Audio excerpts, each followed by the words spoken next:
पर्यूषण पर्व तुमसे पूछता, आया पर्यूषण पर्व तुमसे पूछता।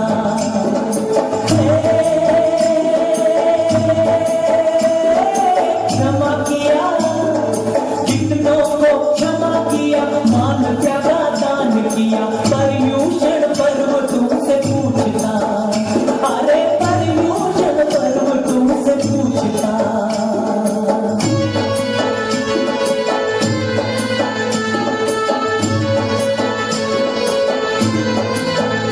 अपने कितने विरोधियों को छोड़ा, अपने कितने विरोधियों को छोड़ा।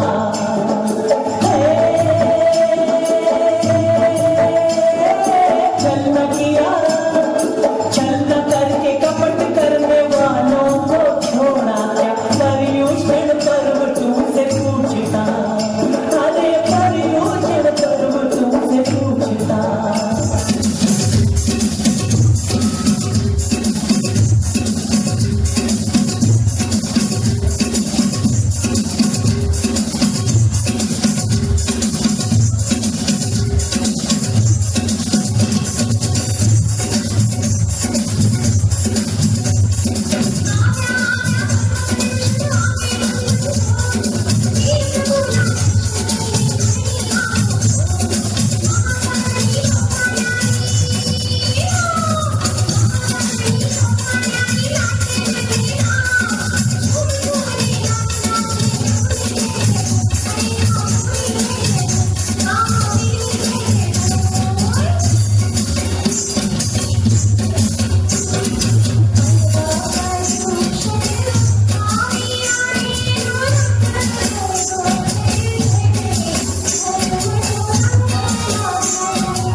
तो एक बार जोरदार तालियां हो जाए मंगलाचरण की।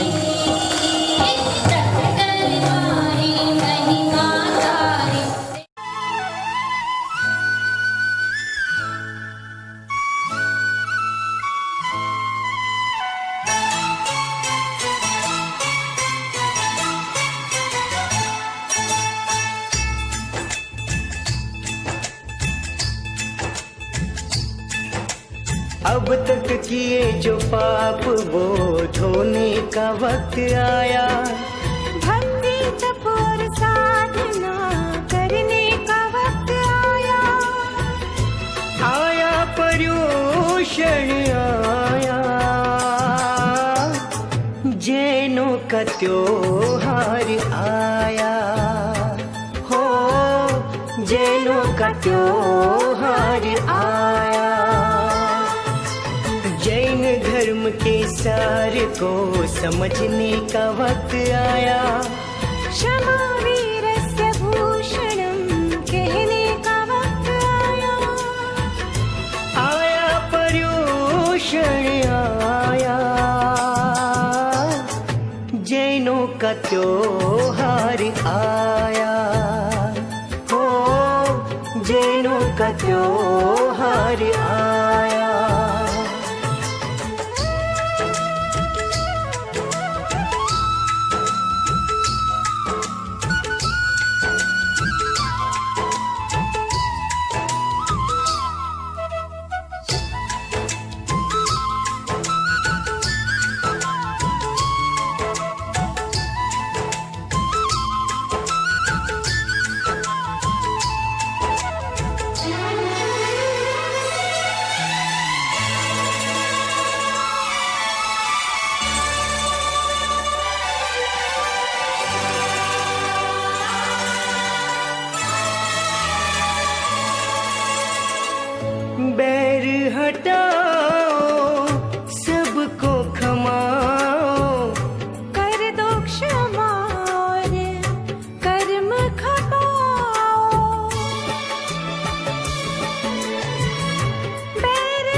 दो क्षमा और कर्म खपाओ, गुरुवाणी सुनकर दोष मिटाओ।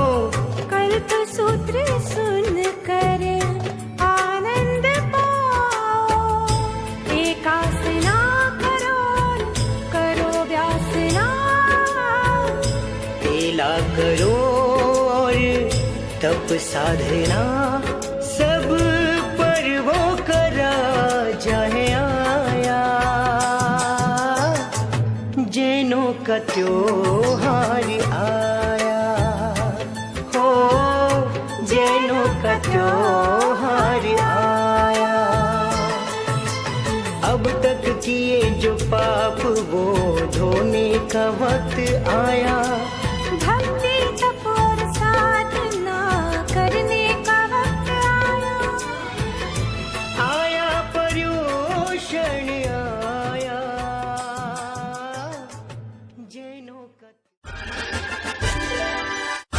नमो हरिहंतानंद, नमो हितानंद, नमो आईरियानंद, नमो उवैधायानंद, नमो लोहितकेशारोनम, नमो हरिहंतानंद, नमो चित्तानंद, नमो आईरियानंद, नमो उवैधायानंद, नमो लोहितकेशारोनम।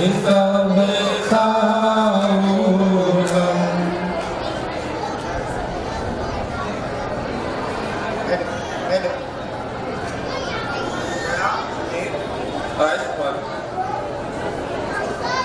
देखो कैसा सुहाना मौसम होगा। हम लोग नदी भवन की तरफ चलते हैं। चलिए गुरुदेव। देखिए गुरुदेव, कितना मनोरम दृश्य है। कितना सुंदर दृश्य, हाँ हाँ हाँ, ये हरियाली, कितना मनोरम दृश्य। ये नदी का स्वच्छ जल। गुरुदेव देखिए, ये स्वच्छ जल, ये बहता पानी, ये हवाएं। हाँ हाँ हाँ गुरुदेव देखिए, ये नदी में ये बिच्छू बह रहा है। गुरुदेव क्या कहा? बिच्छू बह रहा है? अरे ये तो मर जाएगा, इसको हमें बचाना ही होगा। क्या हुआ गुरुदेव? इस बिच्छू ने तो आपको काट लिया और पुनः पानी में चला गया। इसे बह जाने दे गुरुदेव। ये बिच्छू बहुत छोटा जीव है, हमें इसे बचाना ही होगा। जैसे तैसे करके इसे हमें बचाना ही होगा। ओह ओह गुरुदेव, इस बिच्छू ने तो आपको घायल कर दिया। इस विषैले जीव को पानी में बहकर मर जाने दे गुरुदेव। बिच्छू बहुत छोटा जीव है, इसका स्वभाव ही डसना है, लेकिन हमें दया भाव को ध्यान रखते हुए इसे बचाना ही होगा, बचाना ही होगा। गुरुदेव, आप तो घायल हो गए गुरुदेव। घायल होकर भी आपने अंततः इस बिच्छू के प्राण बचा ही लिए। ये जीव विषैला था, इसका स्वभाव ही डसना था, लेकिन हमारे जैन सिद्धांतों में क्षमा और दया भाव का विशेष महत्व है। हमने इसी को ध्यान में रखते हुए इसके प्राण बचाए हैं। गुरुदेव, क्या हुआ गुरुदेव? गुरुदेव, धन्य हो गुरुदेव, आप धन्य हो। आपने इस विषैले जीव की प्राणों की रक्षा की। जैन धर्म के उत्तम क्षमा के सिद्धांत को अपनाकर आपने इस विषैले जीव के प्राणों की रक्षा की। आप धन्य हैं गुरुदेव, धन्य हैं। बोलिए उत्तम क्षमा की जय। जय हो जैन धर्म की जय हो। तो देखा आपने, यही है हमारा उत्तम क्षमा का धर्म, जो सिखाता है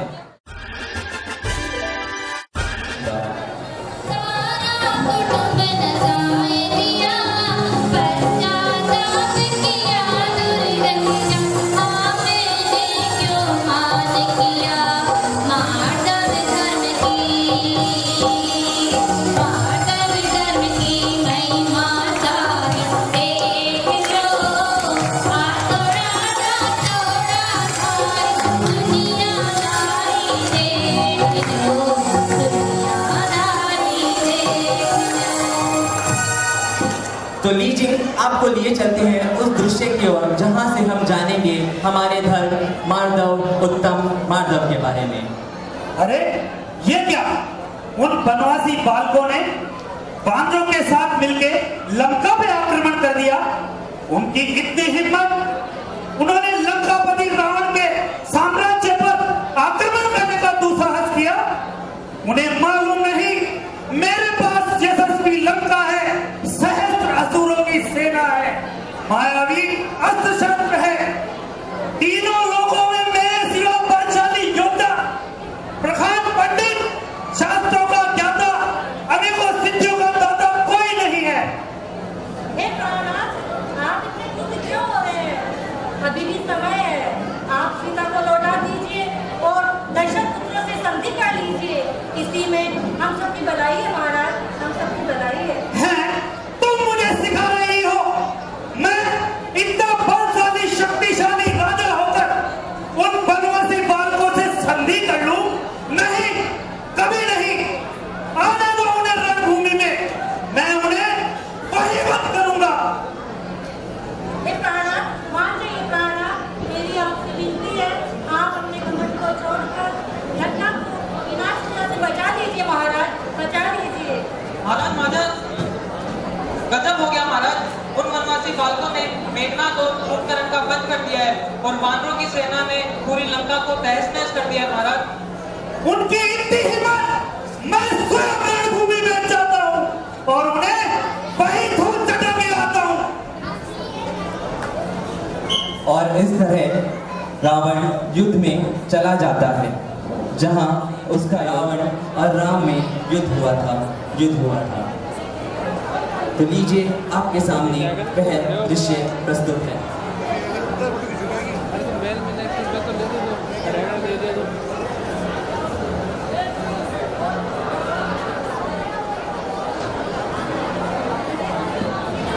हेलो,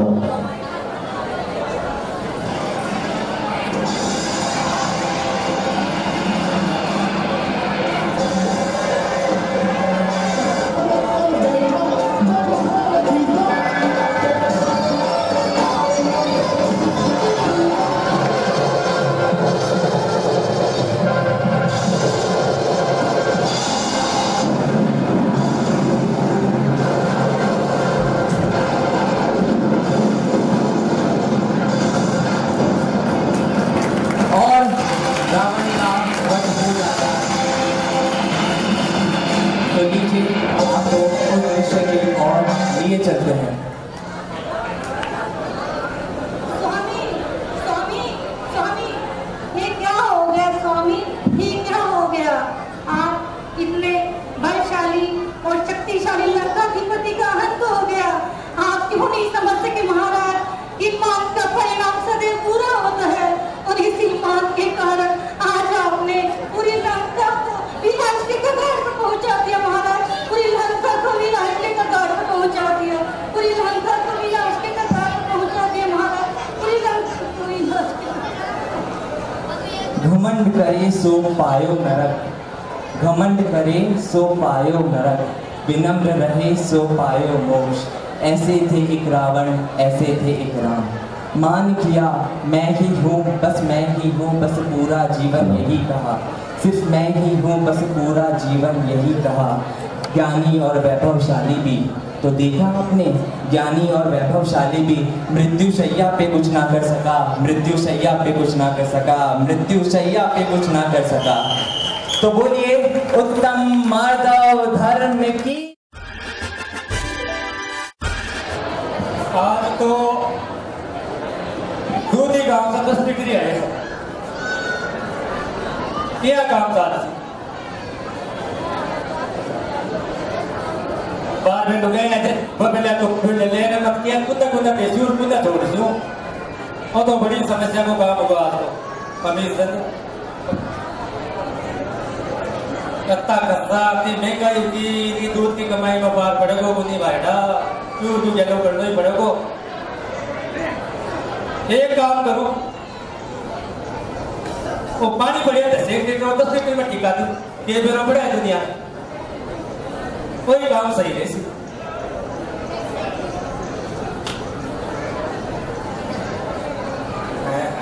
वो तो दूध और वो पानी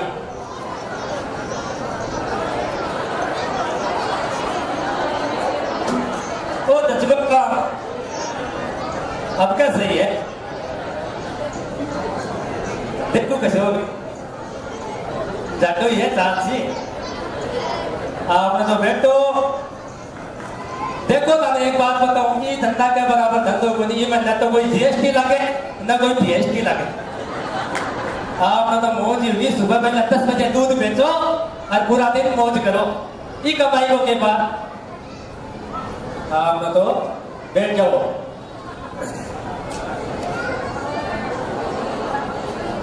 दूध ले लो दूध अरे दूध ले लो दूध भैंस को दूध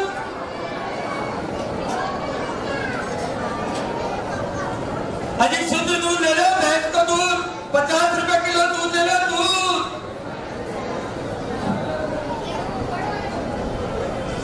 न तो मोचीवाड़ा में कोई लियो न कोई देवपुरा में लियो हे भगवान दिन के 5 लीटर दूध ले आओ हालता नहीं लेके पड़े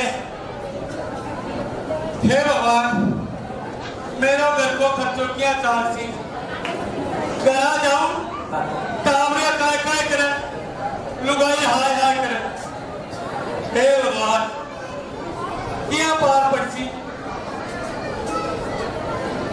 आपको दूध 40 रुपए लीटर है खुद भैंस को है मैं तो अटे खड़ी जैसा देखो एकदम काटो लगतो अच्छी चिंता है करो भाभी जी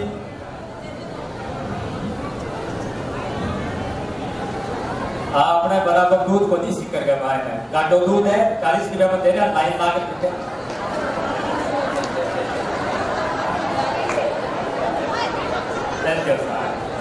अच्छी एकदम प्योर दूध है चाय नहीं हाँ भाई ओके मैं जिंदगी से ई बोलना फिरू कदे भी बोलना फिरू आजो दो मेरी बच्चा बिकई गली और मैं शुद्ध दूध बेचूं 50 रुपए लीटर और 40 ही बेच रही है देख रहा हूं मैं क्या कर रहा है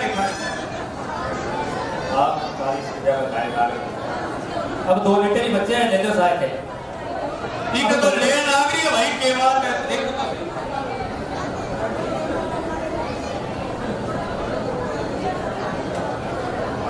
अरे अमीर चंदे अरे कैसे तू अरे खटो दादी ने यार तेरे तो खाना खाट माट होगा के तो जींस के मुझसे के रेबल का चश्मो आ तेरी दुकान आ ले अरे वाह यार के बात है बता अरे बात तो ठीक है पर तू फटे यार क्या हो गया है तेरी बारह क्या बदली है यार अरे बारह के यार मैं भी दूध ही बेचूं शुद्ध दूध हाँ पर मेरे तो देख सुबह 5 लीटर दूध ले आयो हाँ हाँ पहले उच्चारी का नहीं गयो हाँ पछे देवपुरा मंडी का नहीं गयो ये किया पड़े मेरे तो पार ही मत पड़ेगी हे भगवान तू बता क्या करूं अरे यार तू बोलो रियो आओ तो बताऊंगा तरक्की बैठ तू बता सी बताओ बैठ तो सही ये आगे तेरी तरकीबा भी खाती है उसे देख मेरी बात सुन बोल तू मेरे देखो भाई तो हाँ पक्का तो तू जन पैसे देके बन गयो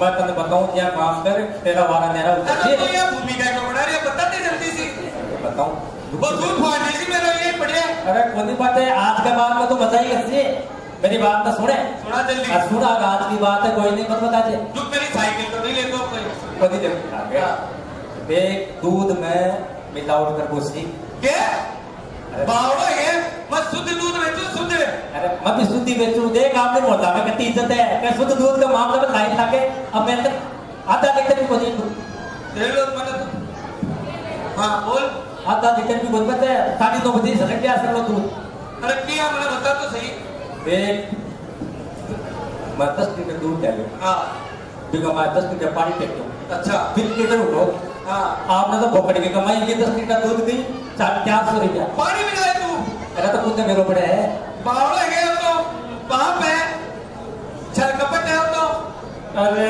फटी सन तू रियो बोलो यार देख मेरी बात हाँ व्यापार में बिना छल कपट के बिना चतुराई में कमाई को नहीं ये बात करे हाँ क्या करेंगे देख बिना इक्के मायने तू ध्यान दे बंद तो कर पाओगे फिर दिन में भी धार लीजिए 12 बजे को घूम तो अब देख मेरा ठाट मैं 10 बजे पूरा दूध बेच मेरी दुकानदारी करे और फिर बाजार में घूम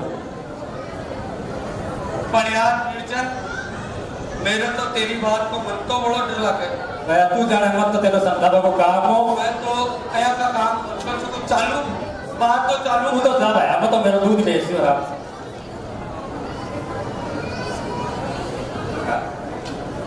ओ तू सही है कोई हो पर तो जना भी यही तूने को करतो रहतो मेरे तो बनी होया बस की मन तो डर लगे पर मजा में बहुत हो क्या बात अरे वो जल्दी लागे ऐसा है कोई दूध दिया करे मारे घर आज उदास उदास किया और चुन गए अरे फकीर चल अड़ी ना आज बेटा तो उदास उदास किया हो रहा है बेटा अजी गुरुजी क्या बताऊं सुबह से दिमाग खराब हो रहे हैं क्यों क्या बात होगी बेटा अरे तो क्या करूं घरा पीपा में आटो बनी सिलेंडर में गैस बनी टाबरा का कपड़ा बनी देवाने फीस बनी लुगाई का साड़िया बनी क्या करूं मैं मेरे तो समझ में बनिया है मैं भी दूध बेचूं मेरा भाई भी दूध बेचे एक भगवान बने में क्या फर्क है 80 के बात होगी बेटा कमाई कम हो रही के बाद क्या कमाई हो रही सुबह 5 लीटर ले ये कि यहाँ पड़े हैं अब गुरुजी मने बताओ मेरे को तो मन तो डर लगे वो मेरा भाई लो एक देखो कौन है वो मेरा भाई लो एक टीचर अच्छा वो पानी में दूध मिलावे के बात करे हाँ अब भी का तो 12 न्यारे हो रहा है और मेरी हालत देखो क्या हालत हो रही है मेरी मतलब मैं घरा जावा की शोई बनी मेरी साइकिल का स्टैंड बनी बोलो के बात लो दिख रहे स्टूल तो सारा मेरे में दिख रहे हाँ तो मैंने तो गुरुजी मेरे तो आज एक मन में आएगी थारे पूछ लोगे के बात होगी बेटा गुरुजी देखो भी का मजा देकर मेरे तो मन में आएगी मन में यही करना चाहिए नहीं बेटा दूध में पानी मिला मिला बेचू गाँव राजी राजी और मेरे सी तापर नहीं बेटा अपन काम को नहीं करना कपट और माया चारू सु कमाएगा धन सु पाप को बंद हो गए और इनको परिणाम सदैव ही बुरो हुए अजी हो तो बुरो केवरा पुरसा जमाना में होसी आज तो वो मजा कर रही है जब का ठाट नहीं क्या बनिया बेटा ठाट की बात यह है कपट और माया चारू सु कमाए सुबह बार भले ही सुख भोग रहे हैं लेकिन पर समय में देख रहे के परिणाम हुए तना जल्दी बेरो पड़ जैसी या करूंगी तो मारा हाँ बेटा तना बिल्कुल कर लो अजी क्या हो और उसी समय अजी सही हो अमीर सही हो पानी मिलाते हुए पकड़ा जाता अजी है मेरी माँ हो देखिए बेटा सही हो कहाँ से सही आओगे मत पहले बोलो ना देख कहाँ से सही आओगे अजी पानी मौसम नहीं है कोई है अजी मेरी बात सुनो बात बरसात को मौसम है तो पानी को कोई गर्म तो रहेगा उसी देखो बेटा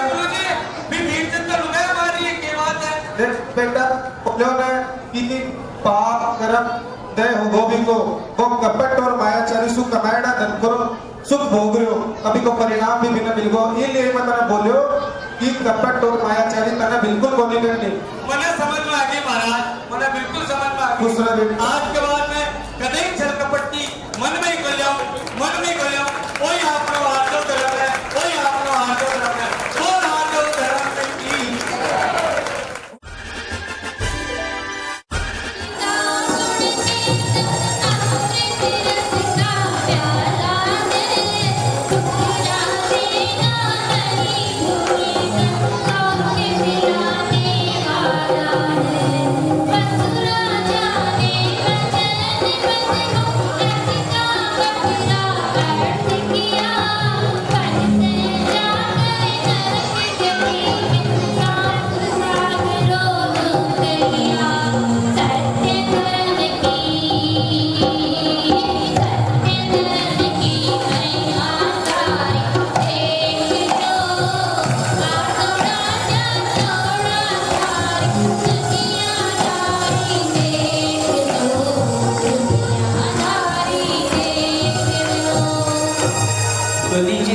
आपको ले चलते हैं उस दृश्य की ओर जहां हम देखेंगे कि एक बहुत ही सुंदर धर्म सभा लगी है जहाँ शिष्य और गुरु वार्तालाप कर रहे हैं।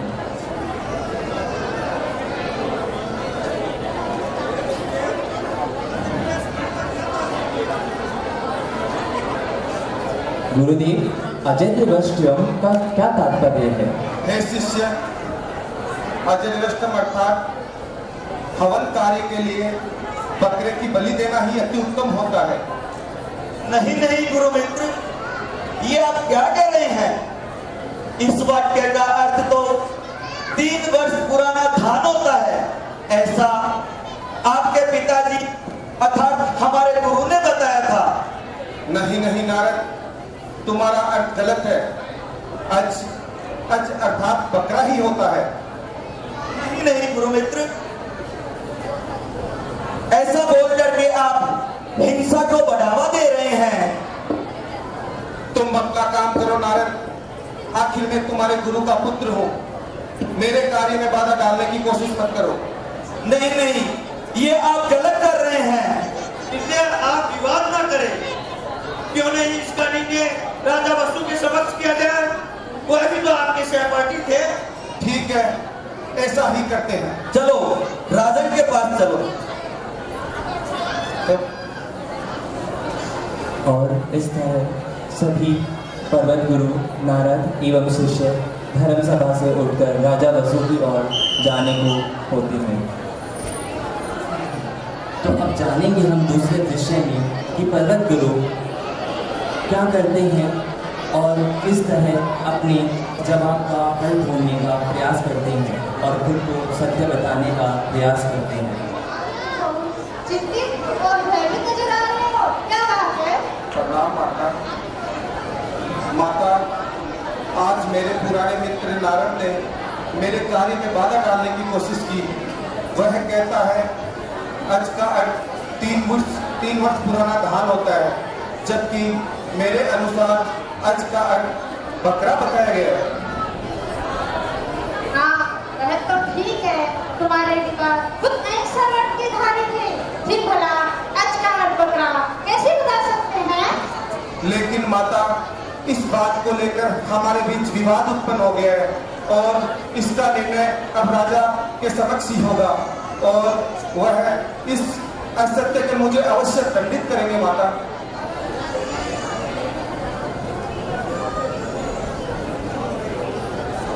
ठीक है पुत्र, ठीक है, मैं ही कुछ करती हूँ। ठीक है माता। और माता चलते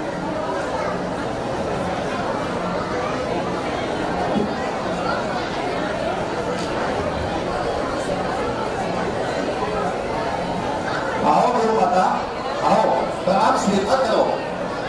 कहिए, आज इस शिष्य पुत्र के पास कैसे आना हुआ? क्या आपको पता है, कुछ समय पहले मैंने तुम्हें तुम्हारे गुरु से दंडित होने से बचाया था और आपने मुझे वर देने के लिए कहा था। हाँ हाँ गुरु माता, मुझे याद आ रहा है। कहिए, क्या वर चाहिए? राजन, आज मेरे पुत्र और नारद के बीच में विवाद हो गया है। अब इसका निर्णय आपको भी करना होगा और वो भी मेरे पुत्र के पक्ष में। क्या गुरु माता, क्या? ये तो आपने मुझे बड़ी उलझन में डाल दिया। तो सत्य धर्म की पालना है और दूसरी तरफ तुम्हें दिए हुए वचन की अनुपालना, यह मैं कैसे कर सकूंगा? और उसी समय पर्वत गुरु नारद और शिष्यों का राजमहल में प्रवेश होता है।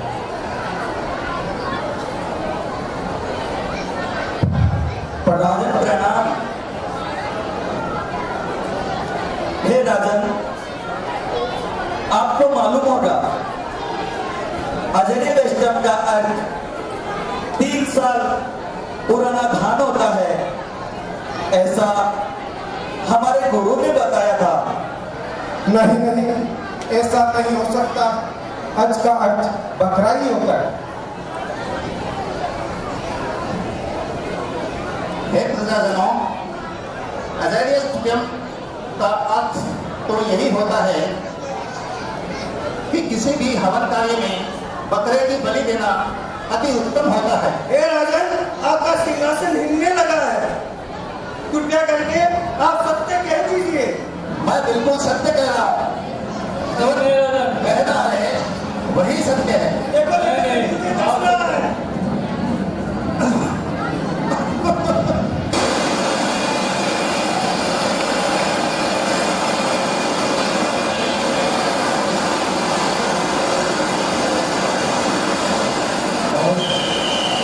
राजा वसु का सिंहासन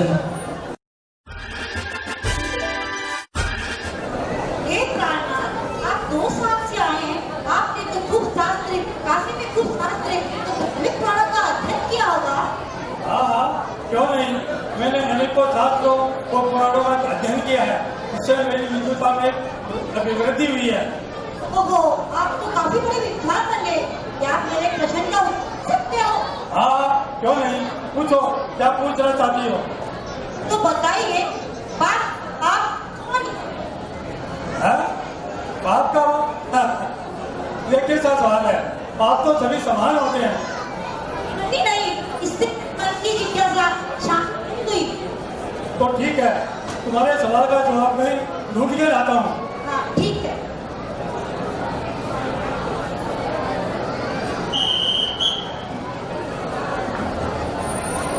हेलो।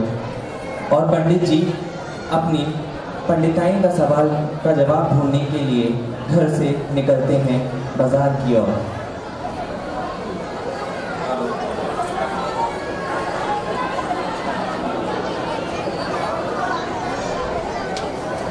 सुनो भैया, क्या तुम मेरे एक सवाल का जवाब दे सकते हो? तो बताइए, बाप का बाप कौन है?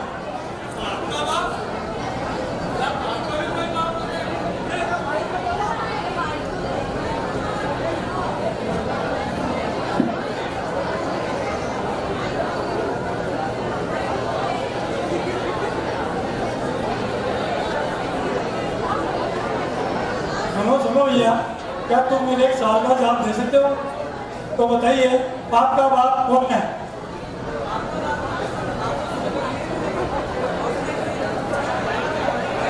देखिए श्रावक क्या बोल के गया, बाप का बाप। और पंडित जी को सुबह सुबह वही मिला था क्या पूछने के लिए, बाप का बाप कौन है? फिर पंडित जी निकल चलते हैं, क्योंकि अभी तक उनको अपने सवालों का जवाब नहीं मिला है। शायद ये मेरे सवाल का जवाब दे सकती है, इसी से पूछता हूँ। करेगा, क्या तुम मेरे एक सवाल का जवाब दे सकती हो? हाँ, अवश्य पंडित जी। तो बताइए, बाप का बाप कौन है? आपके सवाल का जवाब तो मैं अवश्य दूंगी, लेकिन इसके लिए आपको मेरे साथ चलना होगा। तुम्हारे साथ? नहीं, मैं तुम्हारे साथ कैसे चल सकता हूँ? मैं पंडित हूँ। सोच लीजिए पंडित जी, आपके सवाल का जवाब भी दूंगी और इसके साथ में 50 स्वर्ण मुद्राएं भी दूंगी। सवाल का जवाब भी मिल रहा है, 50 स्वर्ण मुद्राएं भी मिल रही है। जब इतनी दूर आई गया हूँ तो इसके साथ क्या है? ठीक है, चलो चलिए पंडित जी।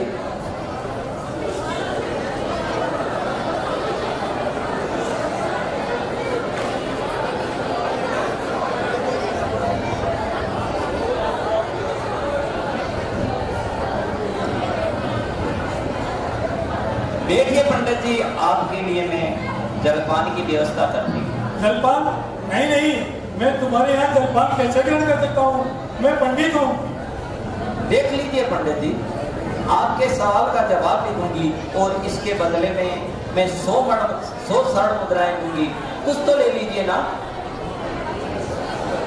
100 स्वर्ण मुद्राएं मिली है और सवाल का जवाब भी मिल रहा है। फिर इतना आग्रह कर रही है, इतनी दूर आ गया हूँ तो और चलता हूँ, जलपान के ले लेता हूँ। तो ठीक है, जैसी तुम्हारी इच्छा।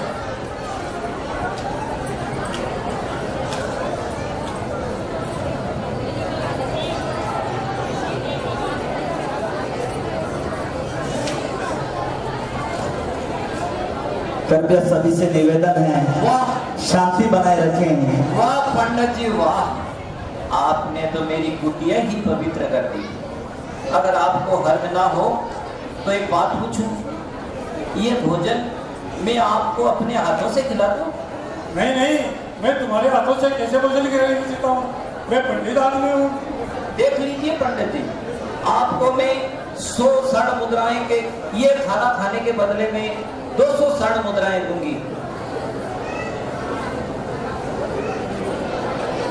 भला इस चाहने वाले मुझे कौन देखने वाला है?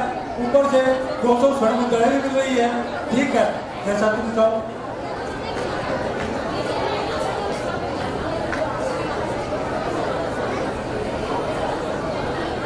लीजिए पंडित जी, आपके सवाल का जवाब। कणिका, ये क्या है? तुमने मुझे थप्पड़ मारा? एक पंडित को थप्पड़ मारा तुमने? हाँ हाँ पंडित जी, हाँ, मैंने आपको थप्पड़ मारा। ये थप्पड़ ही आपके सवाल का जवाब है। लोभ ही पाप का बाप है। आपने अपने लालच के वशीभूत होकर एक मुख्य सी गणिका के हाथ से भोजन लेना स्वीकार किया। ओहो, इसीलिए मुझे पंडित आई ने पूछा था पाप का बाप कौन है। अब मुझे समझ में आया है, जो भी पाप का बाप है, जो भी पाप का बाप है, जो भी पाप का बाप है, जय हिंद।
देखने हैं और इससे भी सुनहरे दृश्य अभी आने हैं, तो लीजिए सबसे पहले आपको ऐसे घर ले चलते हैं जहां से हम जानेंगे उत्तम संयम धर्म के बारे में, उत्तम संयम धर्म के बारे में। माँ, आज तो बहुत जोर से भूख लगी है। तारी माल वाली तो बनाई है। अजी अब आपको बात को जाते हैं। जब वो तो कोई को साग और बल्ला बनाया। ये तो बाजरे की रोटी पड़ी है। के कोई को साग रोटी लगी है तो जो साग वो कई बात हुआ है, सब कांबान ही रुक जाए। अजी तो टाइम ना होगा। मैं जल्दी तो बड़े नहीं है, खाना तो सारे दिन आलू प्याज लहसुन है चाहिए, लोगों को बनना होगा। तो है ना यार मत दे और तो वो साग तू ही खा, मैं तो पारा रखो। हे भगवान, अने सद्बुद्धि दे। बजारा में जजर गंदी और भक्ति का खाता है वाला। ऐसी बात लगा मैं ना मैं की बात लगा मैं ना तो लोग संयम करके और क्या करे। तो है ना बकवास मत कर, बढ़िया ही बात वाला मना रही है तो उपवास कर, मैं तो बारह जा रही हूँ और तू खा रखो। अजी रुको तो सही। हे भगवान, अरे सद्बुद्धि दे कि रसना इंद्री का चक्कर में धर्म संयम और तब सबको नाश करे। अने क्या समझाऊं?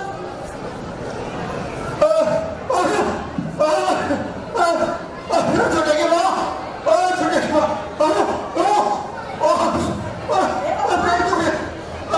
हे भगवान, क्या हो गया? तो पहले मिट्टी का नाम लो वाला ने रखो। अरे क्यों ले आया वो? मरवा चल दे। अरे वो काय कर रहे हैं भैया? अरे मैं तो क्यों नहीं खाया, मैं तो बाहर गया तो आप जरा सा चाय पकौड़ा खाया और क्यों उठा हो सके मैं तो चाय पकौड़ा का बोले कोई ये जंतु कोई आ गो पिछले लो अतो दिन देर से हूँ उल्टे हो रही है मैं तो। अजी तो उल्टे क्या हो रही है? अरे क्यों ना तो डॉक्टर ने बोला मैं तो जा भगवान, तुम तो बुलाओ तो कोई है भी वो निकाल दो दे। हे भगवान, काय को बात नहीं आती दे भगवान।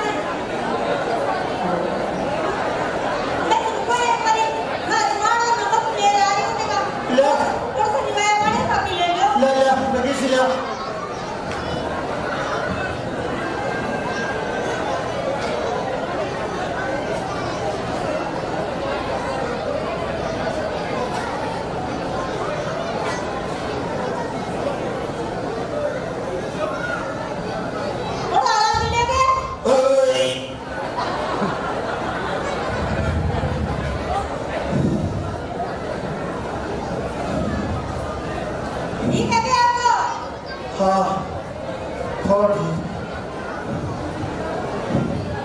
तू सही कह रही रफ्त इंद्री का चक्कर में आदमी आपका शरीर और धर्म दोनों को नाश कर लिया है। आज के बाद में मैं रफ्त इंद्री का बस में कर लूँ और रफ्त इंद्री मेरा बस में रसी।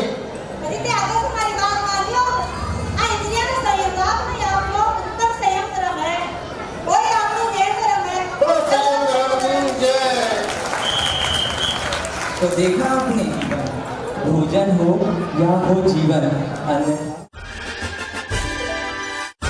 कर सकते हैं।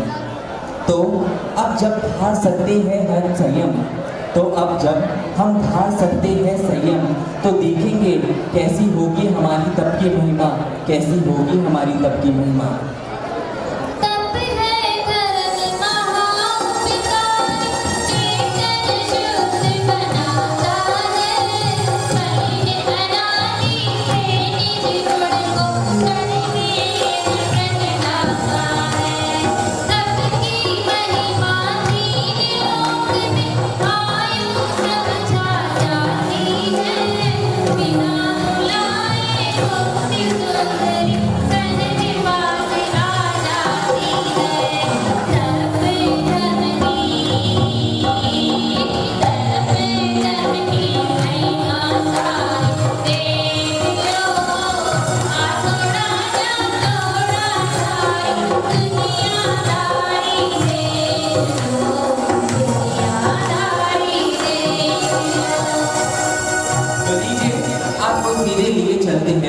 उस दृश्य की ओर जहाँ आप जानेंगे हमारे धर्म उत्तम तप के महिमा के बारे में। तो लीजिए आपको लिए चलते हैं उस दृश्य की।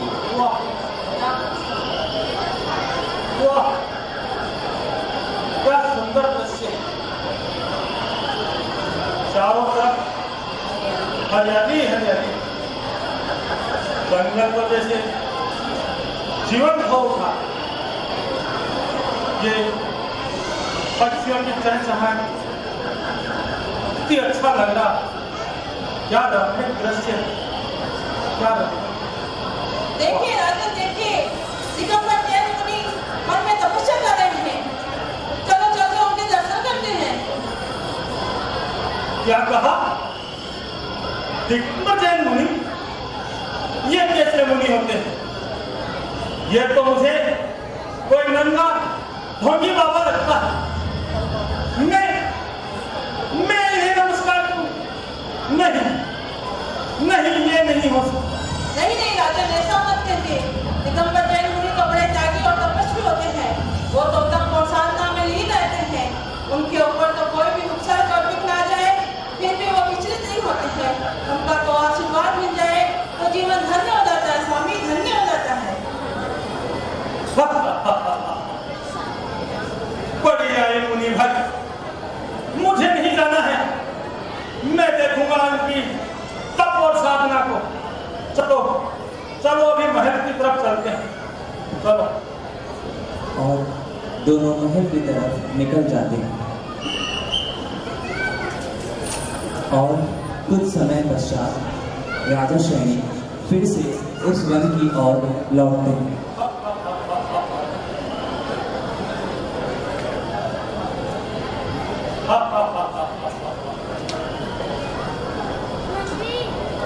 मैं देखता हूँ इनकी तप और साधना को। अभी भागते हुए नजर नहीं है। रानी बड़ा बखान कर रही थी इनकी तप और साधना का।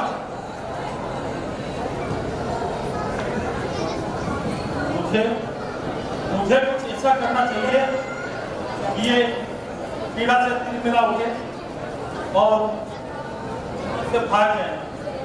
हाँ, ये मरा हुआ सर मैं इनके गले में डाल देता हूँ, जिनसे ये शीघ्र ही डर कर भाग जाएंगे।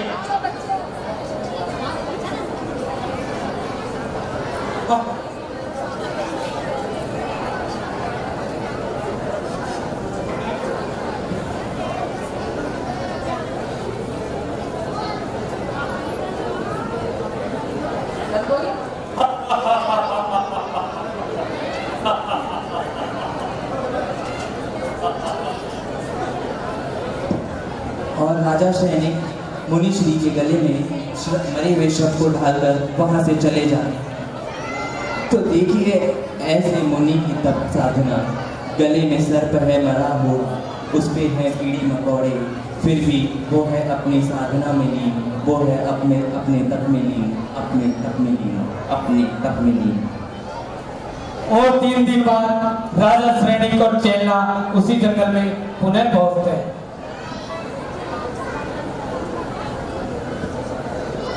वाह वाह, जंगल तो जैसे फिर से जीवंत हो उठा। ये सावन और भादों के महीनों में जंगल में वापस जैसे रौनक आ गई। वाह, क्या क्या सुंदर दृश्य। यह मुझे बार बार जंगल की तरफ आकर्षित करता। ये क्या किसी ने मुनिराज के गले में बड़ा असर डाल दिया है।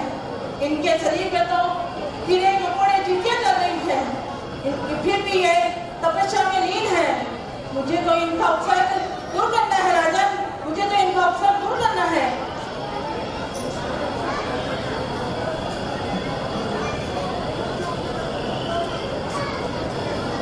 और रानी कपड़े की थैली में से शक्कर निकालकर मुनिराज के चारों तरफ फैलाती है, जिससे चींटियां जाने लगती है और फिर लकड़ी से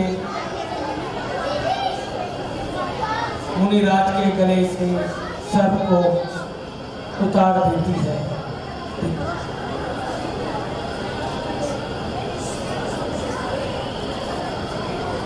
आश्चर्य, घोर आश्चर्य।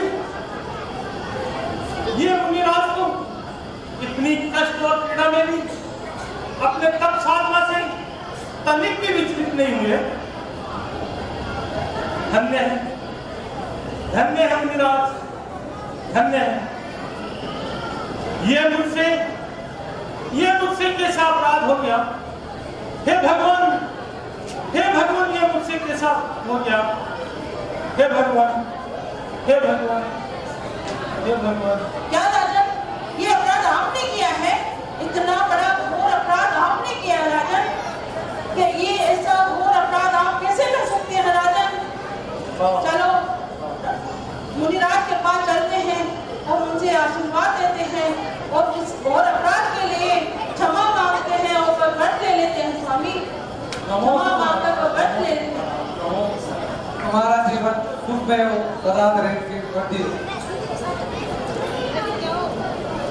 वास्तव में ही आपने सही कहा था। जैन मुनि तो बड़े ही तप के धारी होते हैं। मैंने इन पर इतना घोर उपसर्ग किया, लेकिन फिर भी इन्होंने मुझे भी आपके समान ही आशीर्वाद दिया है। धन्य है मुनिवर, धन्य है। मैं भी शीघ्र ही अपना रास्ता त्याग कर धर्म साधना में लीन हो जाऊंगा। जय मुनिराज की, जय मुनिराज की, जय जिनेंद्र, जय जिनेंद्र, जय जिनेंद्र। गले में मुनि के सर्प डाला, गले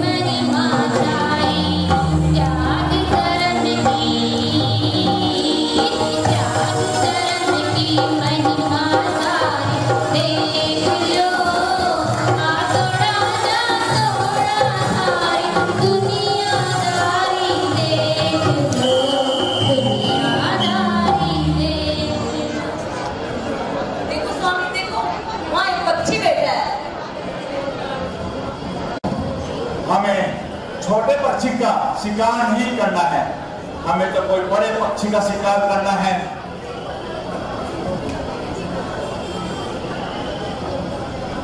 बैठे हैं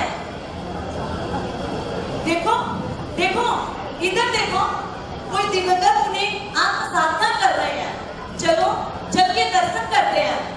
हाँ चलो चलो।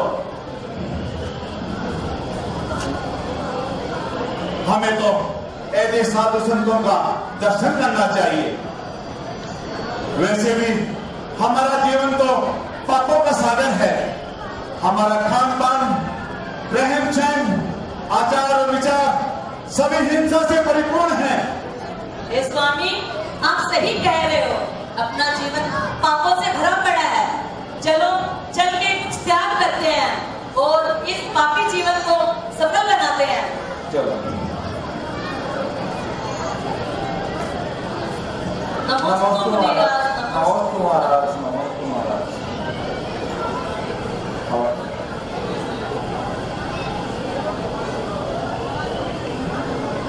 कहो प्राणी, जंगल विहार कैसे कर रहे हो?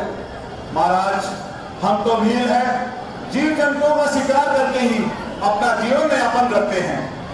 हे मुनिराज, हमारे तो रग रग में हिंसा फैली हुई है। यदि आप हमें कोई वरद दे दे तो हम पे बड़ा उपकार होगा। वरद? तो ऐसा करो, आप हिंसा करना ही छोड़ दो।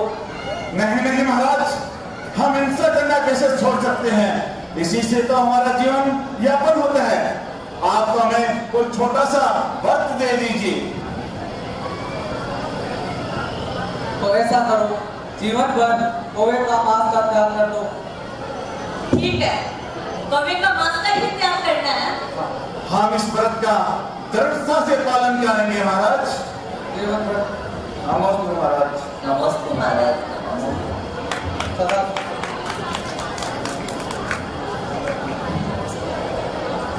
और भी मुनिराज का आशीर्वाद लेकर वहां से चले जाते हैं। जानेंगे हमारी त्याग भावना कैसी हो। तो क्या हुआ स्वामी? स्वामी क्या हुआ? क्या हुआ? आप ऐसे क्यों कर रहे हो स्वामी? क्या हुआ?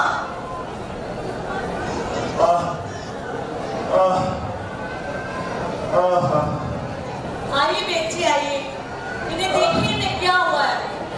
इन्हें कोई अच्छी सी दवा देके अति शीघ्र स्वस्थ कीजिए ना।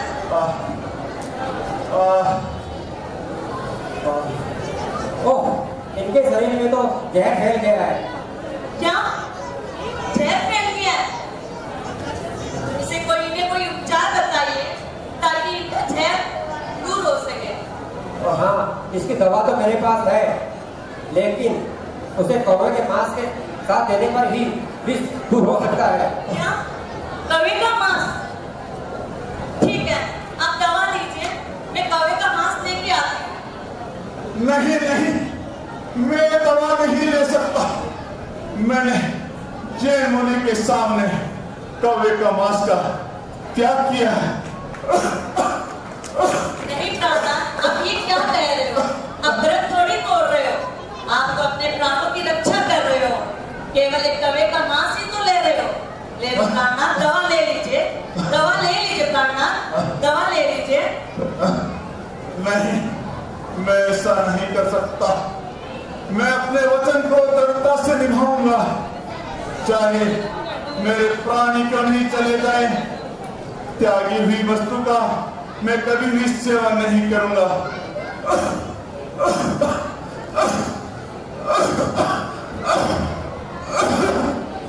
देखिए बेटी, देखिए इन्हें क्या हुआ है?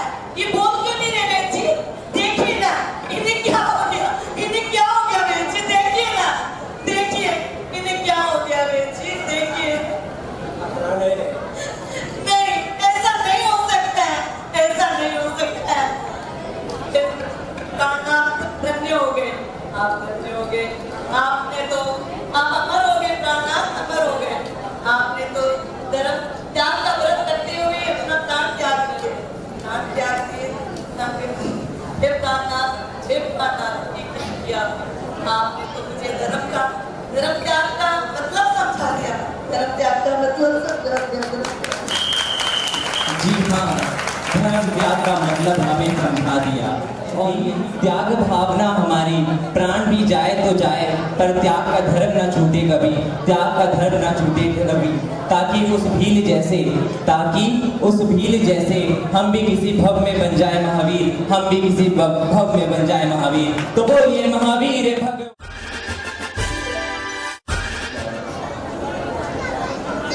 गुरु अपने शिष्यों के साथ धर्म सभा में बैठे हैं। प्रणाम गुरुदेव। गुरुदेव, आज आकिंचन धर्म है, उसके बारे में भली बातें समझाइए। हे श्रावक, आकिंचन अर्थात मेरी आत्मा के गुणों के अलावा मेरा कुछ भी नहीं है। एक तिनका मात्र भी परिग्रह रहने पर मोक्ष की प्राप्ति नहीं हो सकती। हे जीव, इस जग में अब कुछ भी नहीं है। यहाँ मोह माया, धन दौलत, परिवार, पत्नी सब परिग्रह के कारण है, जो कि मोक्ष मार्ग में बाधक है। इसीलिए कहा गया है, जहाँ देह अपनी नहीं तहाँ न अपन को, घर संपत्ति पर प्रकटिए पर है परिजन लोग। अर्थात परिजन भी जीवित अवस्था और धन दौलत के साथी है, मनो प्राण वो सब भी मुंह मोड़ लेते हैं। गुरुदेव, आपने तो मुझे भ्रमित कर दिया। मेरा परिवार मेरा हितैषी है, मेरे को चाहने वाले हैं। हे श्रावक, परिवार का मोह भी परिग्रह का ही कारण है। यदि तुम्हें यह सब भ्रम लगता है तो जैसा मैं तुम्हें कहता हूँ वैसा करना होगा। क्या करना होगा गुरुदेव? तभी तुम्हारा भ्रम दूर होगा। क्या करना होगा गुरुदेव? इधर आओ।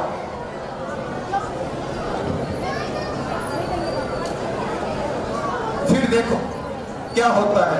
ठीक है गुरुदेव।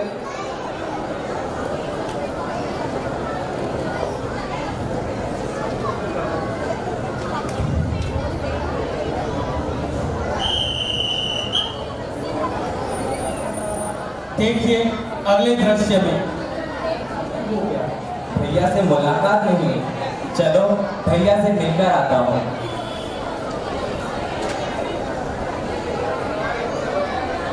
भैया, भैया आप कहाँ हैं भैया? ओह, भैया सो रहे हैं। भैया, भैया सुबह हो गई भैया, उठिए भैया। भैया, भैया, भैया, पिताजी, माँ, भाभी, जल्दी आइए। भैया सांस नहीं ले पा रहे, जल्दी आइए। और ना कुछ बोल रहे, पिताजी, माँ, जल्दी आइए, जल्दी आइए।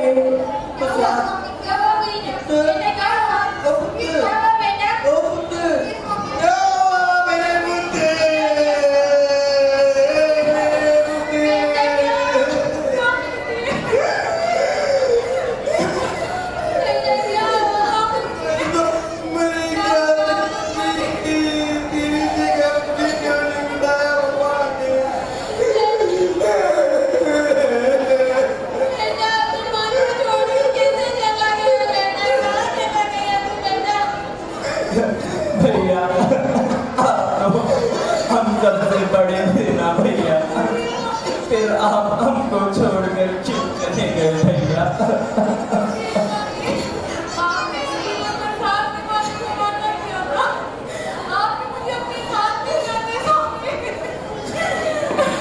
भैया उठ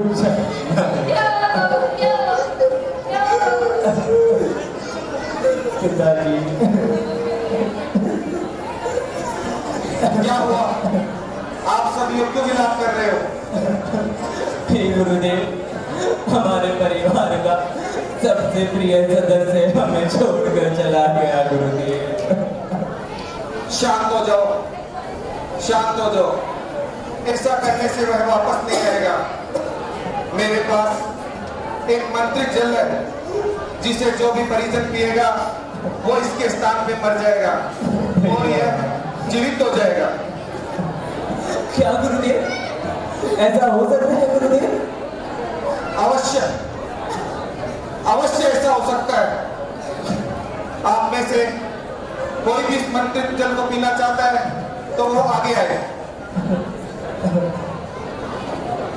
अरे लगता है आप तो इसके पिता हो, आपने तो इसको जन्म दिया है, पाल पोस के इतना बड़ा किया है, अब तो आपका जीवन भी अभी थोड़ा शेष बचा है, आप तो अवश्य ही इस मंत्रित जल को पीकर इसे अवश्य जीवन दान दोगे। नहीं गुरुदेव, क्षमा करना, मेरे अपनी बहुत सी जिम्मेदारियां हैं। मेरा और भी पुत्र है, एक पुत्र गया तो क्या मैं नहीं पी सकता महाराज, मैं नहीं पी सकता, क्षमा करना। तो माता तुमने तो लोकमोहन में 9 महीने अपने बच्चे को रखा और आज पाल पोस के इतना बड़ा किया और इसका विवाह करके इसे जीवन दान दो। नहीं गुरुदेव, मैं अभी ये जल नहीं पी सकती। मैं मेरे पति और मेरे बच्चों को छोड़कर इस दुनिया से नहीं जाना चाहती हूँ। मुझे क्षमा करिए गुरुदेव, क्षमा करिए। तो चलो ठीक है, छोटा भाई तो अपने बड़े भाई के लिए सब कुछ त्याग कर सकता है, जो अपने बड़े भाई के साथ खेल कूद के इतना बड़ा हो, जिसका सम्मान करता हो।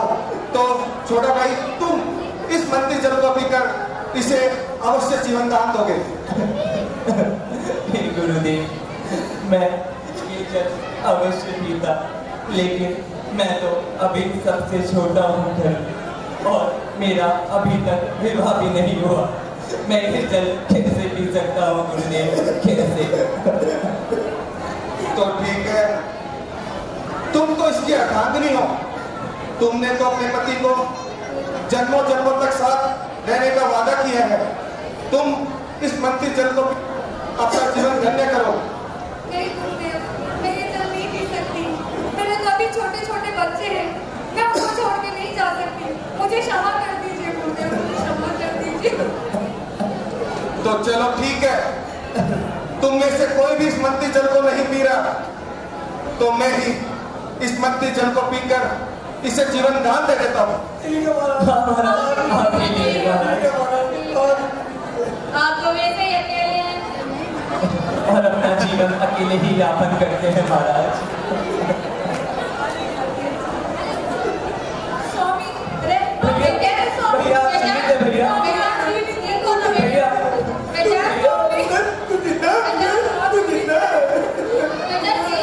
देखा तुमने, ये है तुम्हारे परिजन जिनका तुम्हें भ्रम था।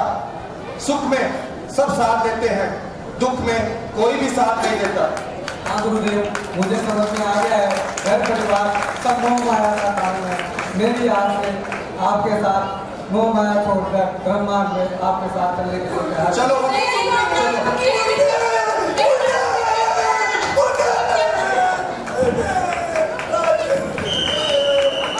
ये था अंतिम चंद्रम मान गो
सेठ सुदर्शनी है, उसके चमकती चेहरे की आवाज सूर्य के समान तेज है। मैं उसको अपने सम्मोहन द्वारा मोह जाल में फंसाने की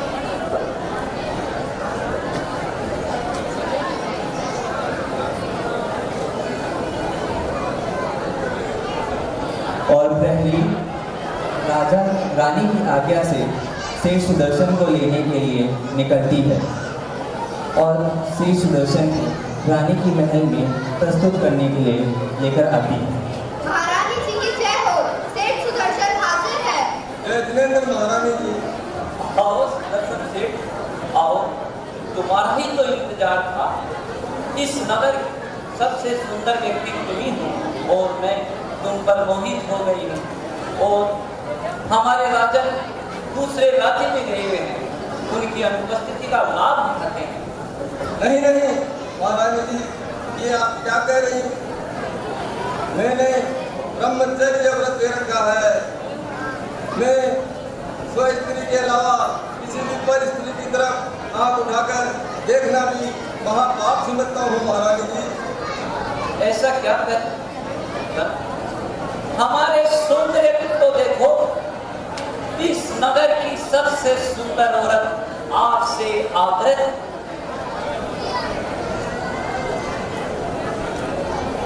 हमारे नयन तुम्हें देखकर मदहोश हो रहे हैं। कनिक पास तो आइए सेठ। नहीं नहीं, ये आप क्या कर रही हैं महारानी? ये आप क्या कर रही हैं महारानी जी? आप इस बड़े प्रदेश की महारानी हैं, आपको यह सब करना शोभा नहीं देता महारानी जी। ओह, मुझे भाषण मत दो, मैं इस राज्य की महारानी हूँ।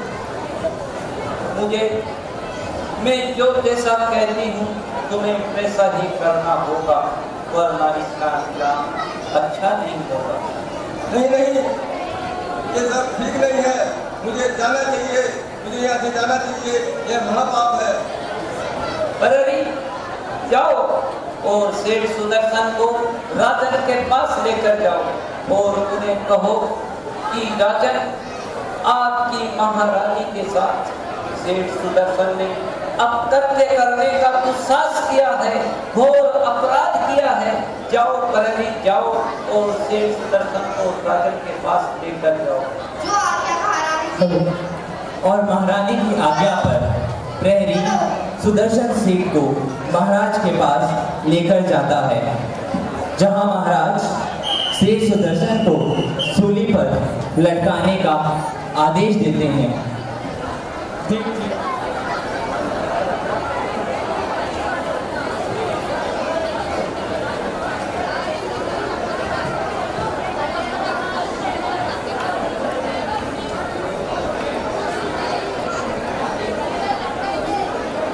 और श्री सुदर्शन को सूली पर लटकाने के लिए लेकर आता है।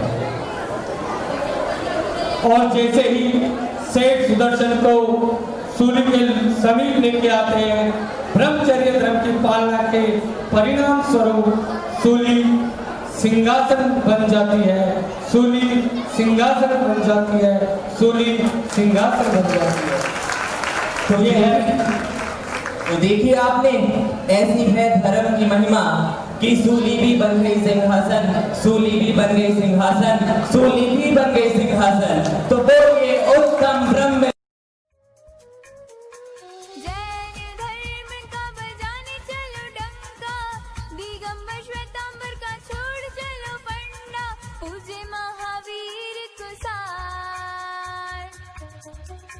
चलो पूजे महावीर को सार पर चढ़ायो अलबेलो।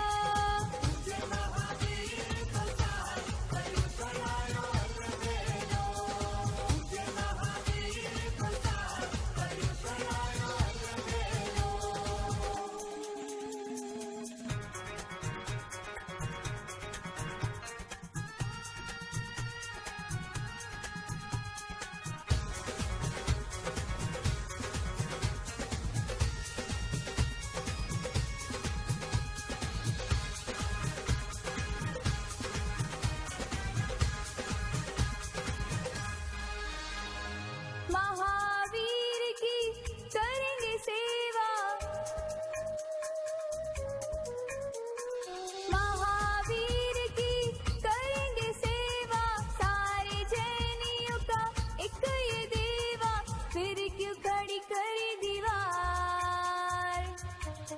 फिर क्यों खड़ी करी दीवार पर